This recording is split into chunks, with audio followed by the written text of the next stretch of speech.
به نام خالق هستی کیمیاگر فصل 11.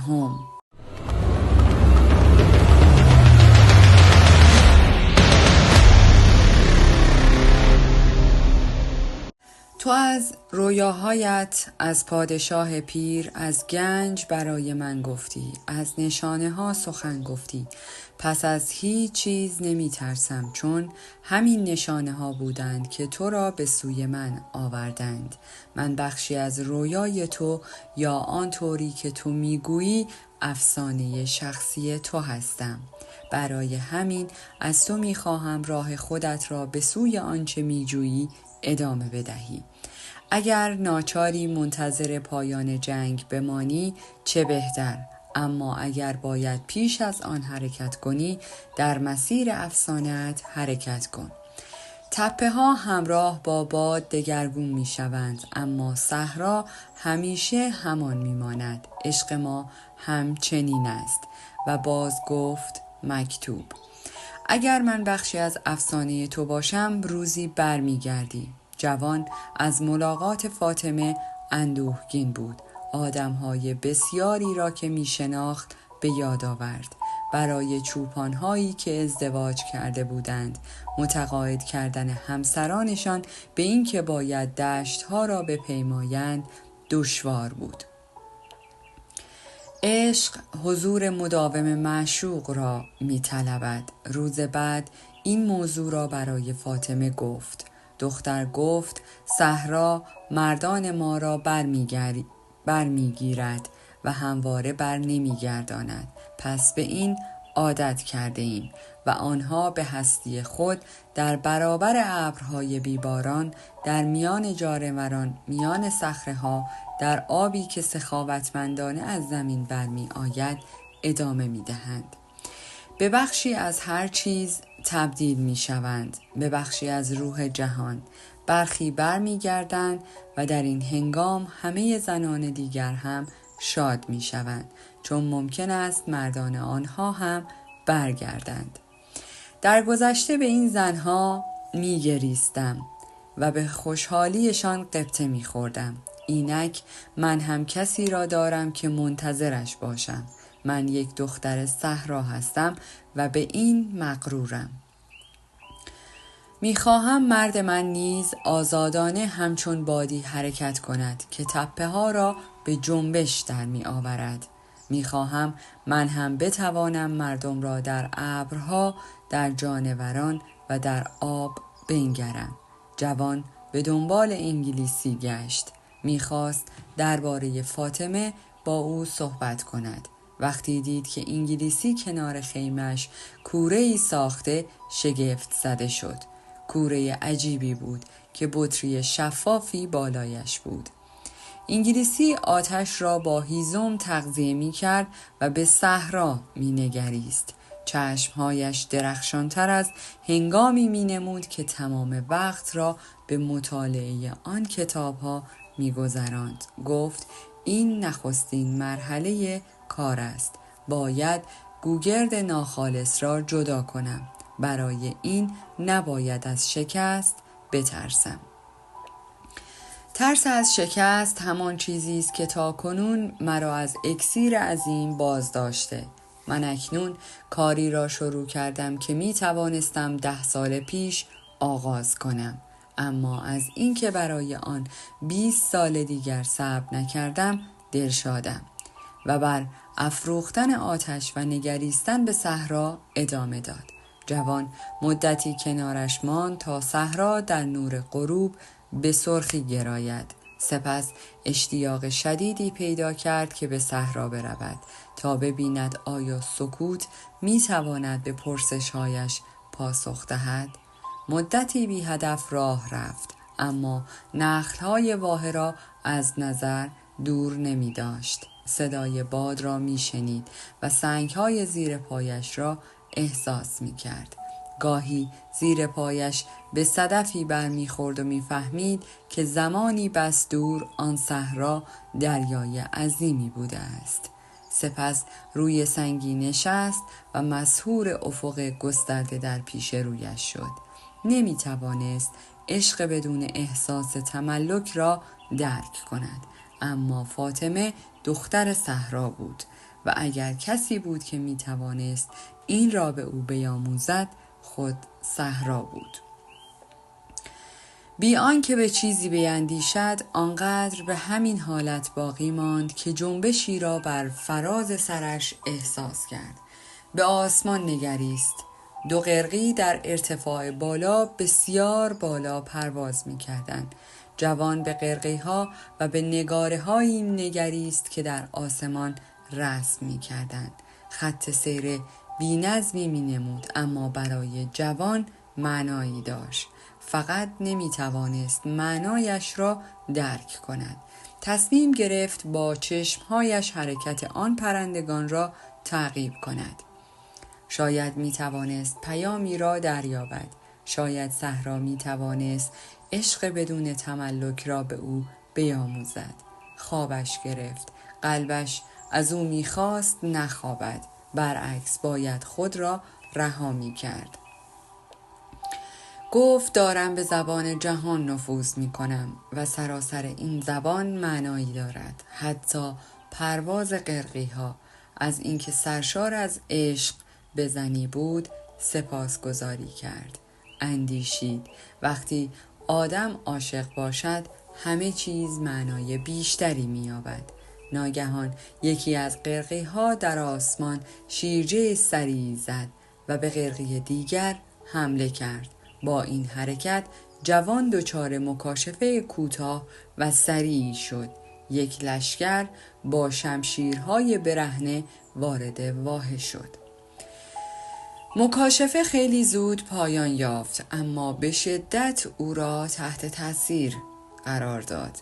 درباره سراب چیزهایی شنیده بود و تا آن زمان خودش هم سراب دیده بود. سرابها آرزوهایی بودند که در شنهای صحرا تجسم می‌یافتند. اما او آرزوی لشکری را نداشت که به واحه حمله بیاورد. فکر کرد همه چیز را فراموش کند و به مراقبه اش بازگردد. سعی کرد دوباره به صحرای صورتی رنگ و صخره ها روی آورد اما در قلبش چیزی بود که نمیگذاشت آرام بگیرد. پادشاه پیر گفته بود همواره از نشانه ها پیروی کن و جوان به فاطمه می اندیشید. مکاشفه اش را به یاد آورد و آگاهی پیش از وقوعی احساس کرد که می دانست به زودی رخ خواهد داد. با دشواری خلسه ای را که به آن وارد شده بود ترک کرد. از جا برخاست و به سوی نخل‌ها به راه افتاد. باری دیگر زبانهای گوناگون موجودات را درک می کرد. این بار صحرا امن بود و واحه به یک خطر استحاله یافته بود. ساربان پای درخت نخلی نشسته بود و او نیز به غروب خورشید می‌نگریست. هنگامی که جوان از پشت تپه‌ای بیرون آمد او را دید. گفت یک لشکر امشب به اینجا می آید. الهامی داشتم. ساربان پاسخ داد صحرا قلب انسانها را سرشار از الهام می کند. اما جوان ماجرای قرقی ها را برایش گفت. داشت پروازشان را تماشا می کرد که ناگهان به درون روح جهان شیرجه زده بود. ساربان خاموش ماند.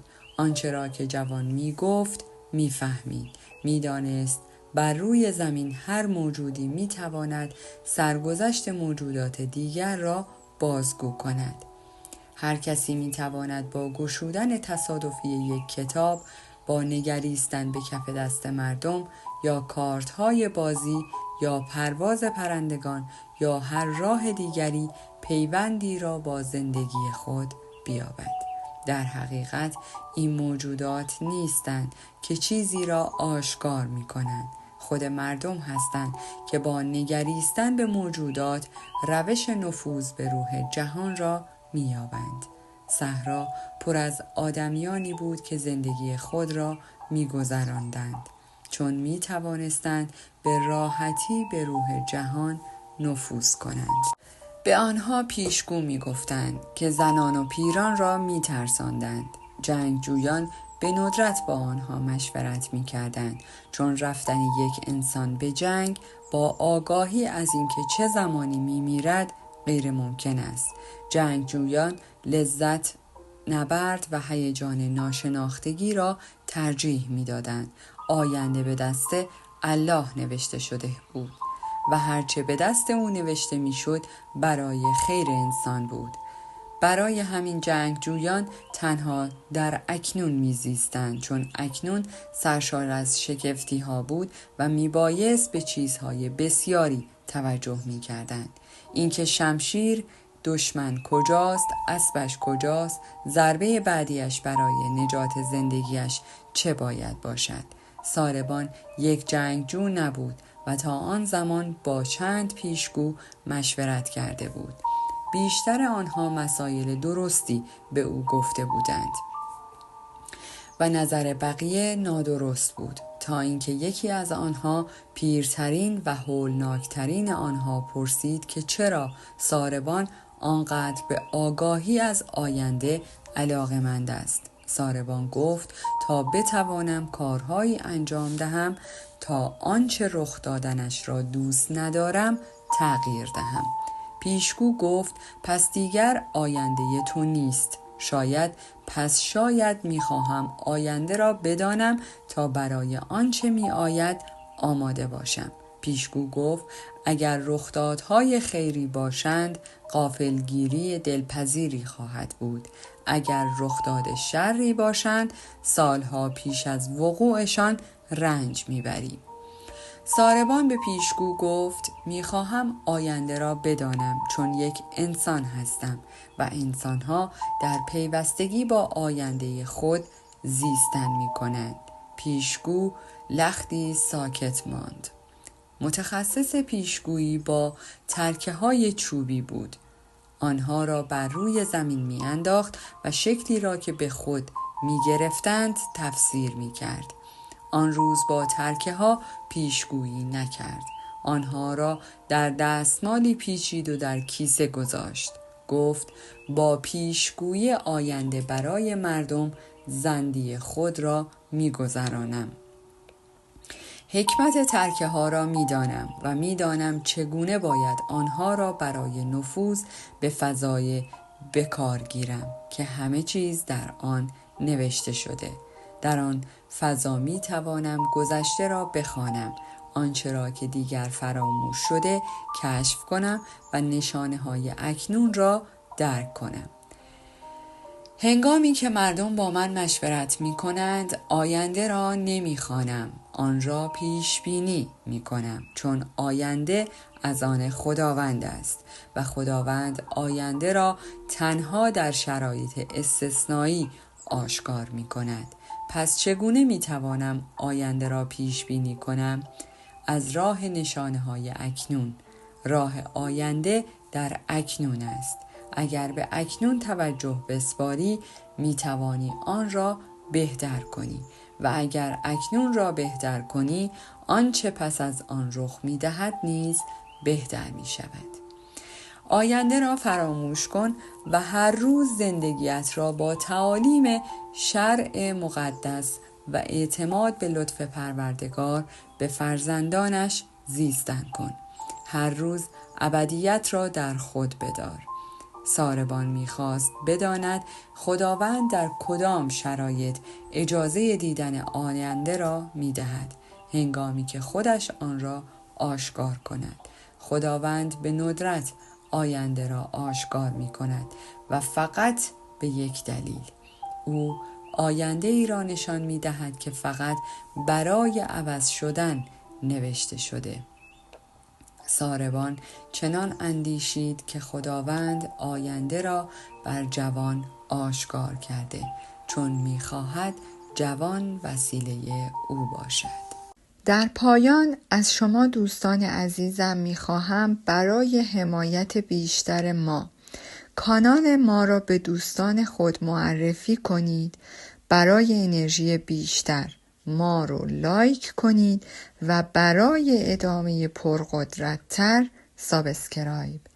تا درودی دیگر، درود و 200 بدرود.